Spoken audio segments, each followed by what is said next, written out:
বাঙালি মানেই মোচার ভক্ত। তো আজকে চলুন বানাই মোচা চিংড়ি। প্রথমে মোচাটাকে ভালো করে ছোট্ট ছোট্ট করে টুকরো করে কেটে নিয়ে একটা পাতিলাতে হলুদ আর লবণ দিয়ে এটা সেদ্ধ করে নেব 10 থেকে 12 মিনিট।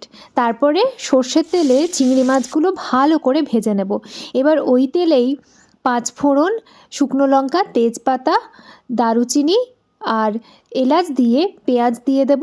পেঁয়াজটা ভাজা হয়ে আসলে আলু দিয়ে দেবো ছোটো ছোটো করে কুচি করে রাখা।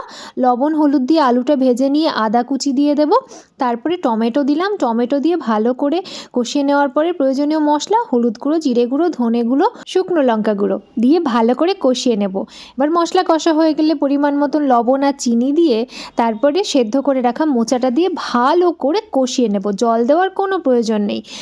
যখন মাখা মাখা হয়ে যাবে তখন ভেজে রাখা চিংড়ি মাছটা দিয়ে দিতে হবে। চিংড়ি মাছটা দিয়ে আরেকটু নাড়িয়ে চড়িয়ে নিয়ে গরম গরম পরিবেশন করুন।